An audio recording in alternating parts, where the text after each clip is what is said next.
Comment ce circuit logique-là s'arrange à générer cette tension STDVCC? Oui, il faut que le MOSFET Q3. Je ne t'entends pas bien. Approche-toi de ton micro.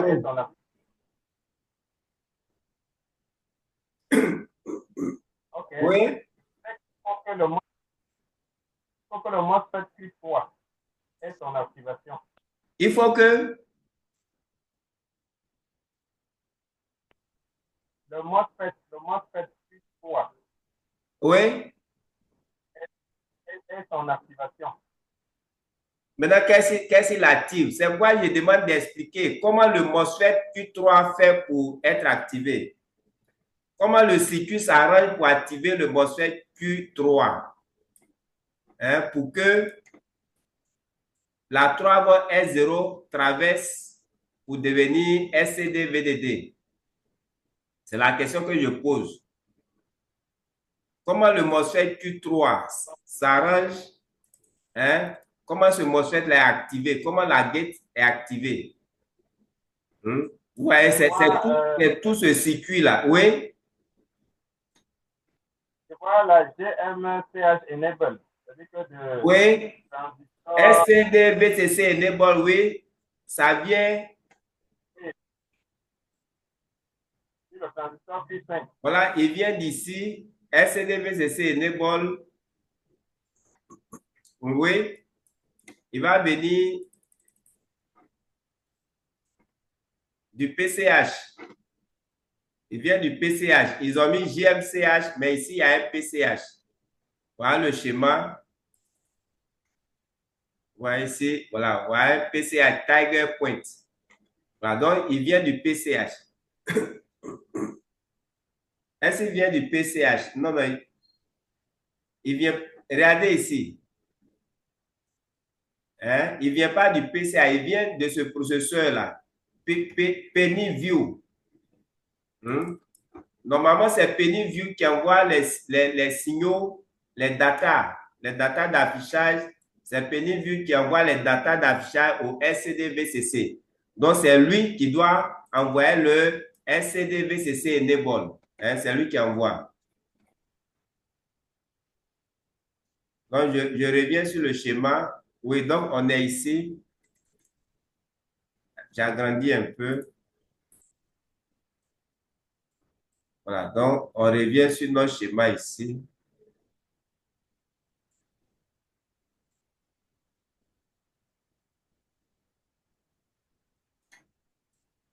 Oui, donc, expliquez, oui, j'écoute. Voilà, donc, le SCD-VCC Enable, hein, il vient du processeur. Il va venir sur cet élément. Cet élément, c'est quoi? Le Q5, là, c'est quoi? Un transistor. Transistor qui va balancer le GND.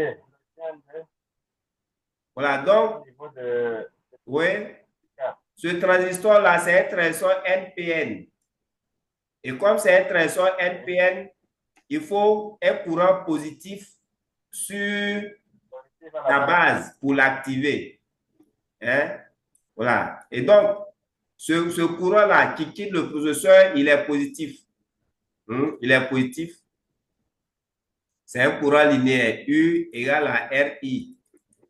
Donc, I égale à U sur R. U est positif, I est positif, donc I est supérieur à 0. Voilà. Et donc, Q5 sera activé et qu'est-ce qui va se passer? La masse va passer. La masse passe.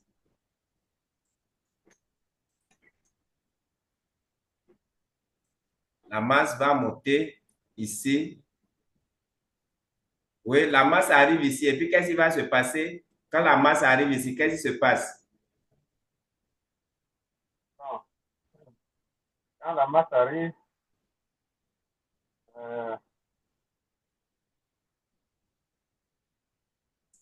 ici, il y a 3 chemins. La masse va venir ici. Est-ce que la masse va traverser la résistance? Non, non, la masse va se bloquer. Non. La masse sera bloquée par la résistance. Une résistance, quelle que soit sa valeur, même si c'est une résistance 0, quelque chose, voilà, quelle que soit la valeur de la résistance 0,1, 0,2, ça bloque toute la masse. Voilà. Une résistance, elle est faite comment elle bloque toute la masse. Donc, la masse sera bloquée ici. Voilà. Et donc, la 3Vs ici va rester 3Vs. La masse va où encore?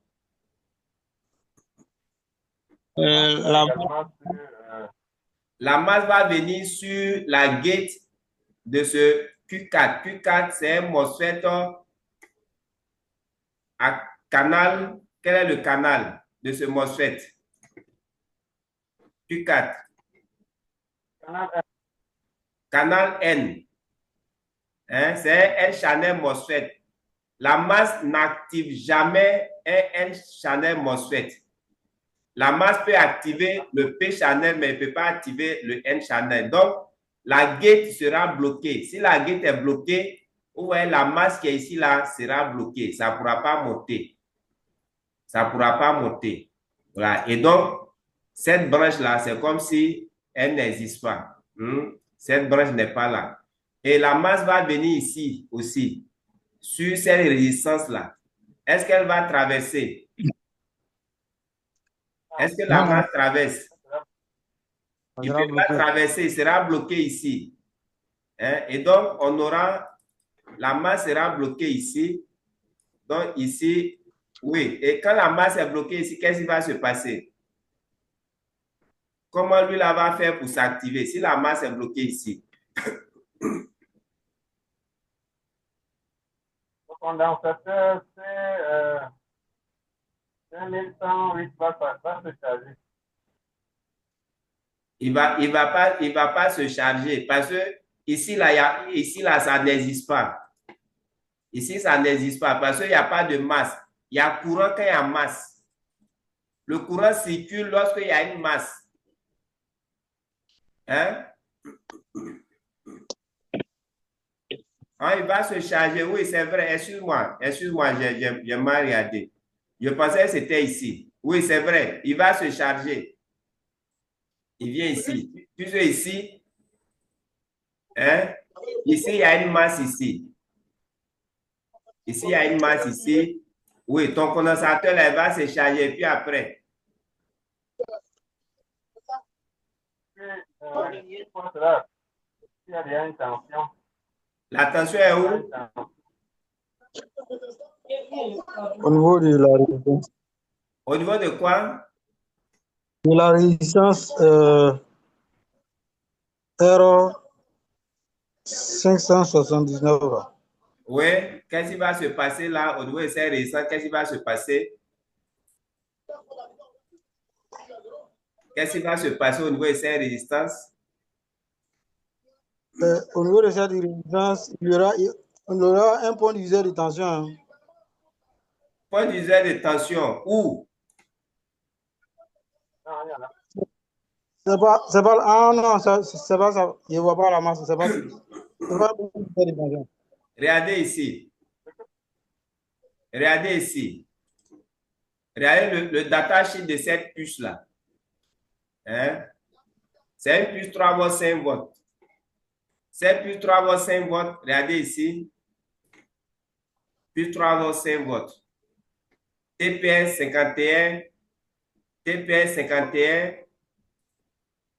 427A. Je vais vous montrer deux pattes. Hein?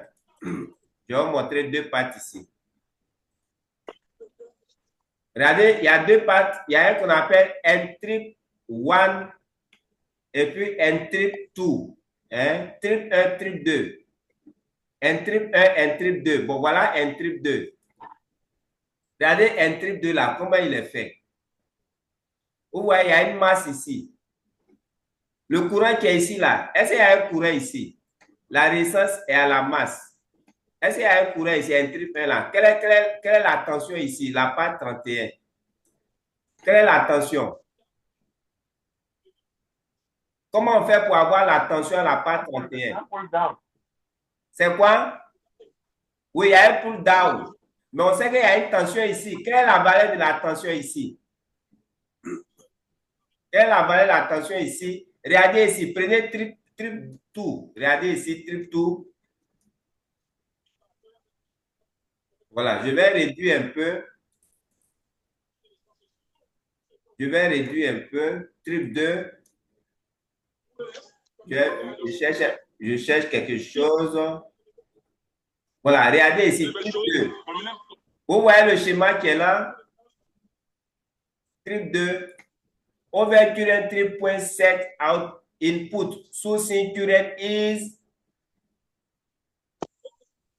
Hein? Ici, on nous dit que il y a un courant du fait de la masse, il y a un courant, un petit courant de 5 microampères qui sera généré sur la résistance. Est-ce que vous voyez? Il y a un petit courant de 5 microampères du fait de la masse qui sera généré sur cette résistance-là. La masse va faire circuler les électrons dans la résistance et la circulation des électrons va créer un faible petit courant de 5 microampères. Est-ce que vous voyez sur ces résistants R24? Et donc, la résistance le courant qui est sur la pâte, on peut calculer par la formule U égale à RI. Est-ce que vous voyez? R égale à 400, I égale à, donc ici vous aurez R égale à 400, ici c'est 400 kilo-ohms. Et puis I, ils ont dit c'est 5 microampères. C'est bon? Voilà, si vous convertissez 400 kilo, on va convertir en ohms. Donc, on aura 400. Oui, en ohms, ça devient combien? 10 puissance. Combien? En ohms.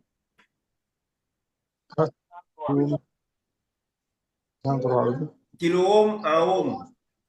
10 puissance combien? 3. C'est ça? Maintenant, Oui. 5, les micros là, c'est combien? 10 puissance moins 6. C'est bon? Ça fait 10 puissance moins 6 ampères. Et donc, vous aurez ici, les 10 puissances là, vous aurez ici 400 fois 5, ça fait combien? Ça fait 2000. 400 C'est l'argent. Pour calculer l'argent là, c'est facile. Hein? 2000, c'est 2, 10 puissance 3. Que vous allez multiplier par 10 puissance 3. Encore. Et puis, vous allez multiplier par 10 puissance moins 6 ici. 10 puissance 3 fois 10 puissance 3, ça fait 10 puissance 6. 10 puissance 6 fois 10 puissance moins 6, ça fait 10 puissance 0, ça fait 1. Donc ici, la tension générée sur la pâte 31, ça fait 2 quoi? 2 quoi? 2 volts. Ça fait 2 volts. Ça fait 2 volts. Donc, vous voyez que du fait de la masse, lorsque la puce est alimentée, les électrons là vont circuler dans cette résistance-là et puis ça va générer un petit courant ici de 2 volts. Donc, c'est le même principe ici. C'est le même principe. Vous voyez, la masse va venir ici. Donc, on aura ça. On aura la masse comme ça. Si vous voyez ici. Donc, cette résistance-là sera comme un pull-down. Ici aussi, c'est la même chose. C'est pourquoi, au départ, quand Victor avait dit que le condensateur allait se charger, il a dit c'est faux. Mais après, il a dit c'est vrai. Parce que, en fait, je pensais que c'était ici. Ici, là, il n'y a rien. Donc, ici aussi, vous voyez, les 3 volts là vont faire circuler les électrons ici. Donc, il y aura un petit courant ici. Donc, il y aura un petit courant ici. Donc, ici, voilà. Donc, Bon, mais moi, ça ne m'intéresse pas. Moi, c'est ici, ça m'intéresse. Voilà. Donc, ici, il aura un petit courant ici. C'est vrai qu'on n'a pas la valeur, on n'a pas sa valeur. C'est combien de microampères, on ne sait pas. Mais il aura un petit courant ici. Et ce petit courant-là va générer une tension ici. Mais ça sera une tension faible. Ça sera une tension faible, une petite tension qui sera inférieure à 3 volts. Ça sera une petite tension. Ça sera une toute petite tension inférieure à 3 volts. Une toute petite tension. Et cette petite tension qui sera générée va venir sur, ça sera une petite tension. Comme on n'a pas ici, ils ne nous ont pas donné combien de microampères ça fait, on ne sait pas. Mais ça sera une petite tension, peut-être de 1 volt ou bien même moins, 0, quelque chose volt ici. Voilà, donc on aura une petite tension ici sur la gate de ce. Ici, c'est quel MOSFET? Ce MOSFET-là, c'est quel MOSFET? Q3, c'est quel canal? RP. C'est RP Channel MOSFET. Voilà, ça veut dire que même si on a 0 volt sur la gate, ça va s'activer. Mais si on n'a pas 0 volt, mais on a une faible tension de l'ordre de 0, peut-être 0,3 ou bien 0,8 ou bien au plus peut-être 1. Voilà, ce qui est sûr, on aura un petit courant, un faible courant ici, donc on aura une petite tension ici. Et ça va activer la gate.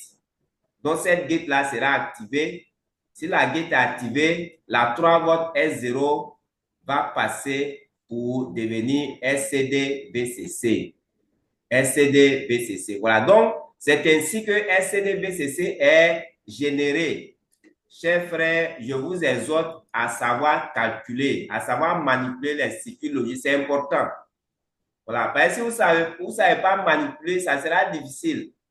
Si c'est le circuit qui a un souci qui fait que SCD-VCC ne sort pas, vous ne le saurez pas. Il faut savoir manipuler et puis tout on apprend, il ne faut pas oublier. Vous voyez ici que là, ça nous a aidé. Le cours sur la puce 3 volts, 5 volts, comment les N-triples sont générés, vous voyez que c'est ça qui nous a aidé. Mais si vous avez oublié ça, vous avez fait comment? C'est bon? Voilà, donc je reprends.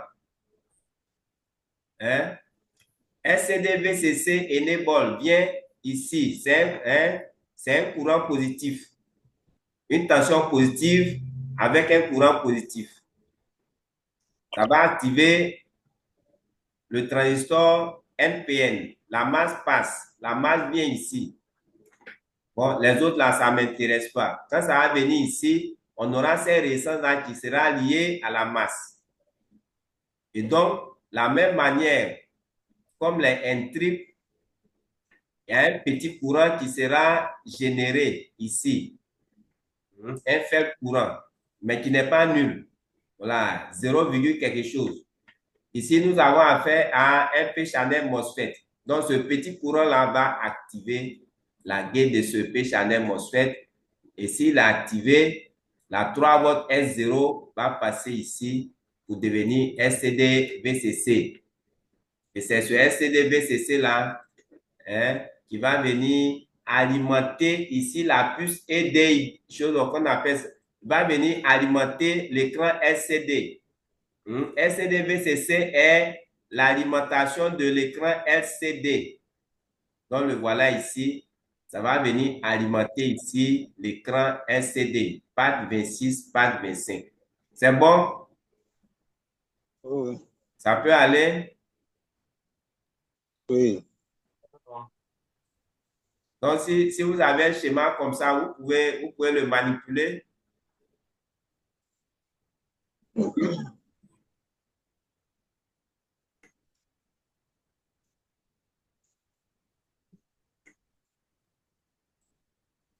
crois que l'explication est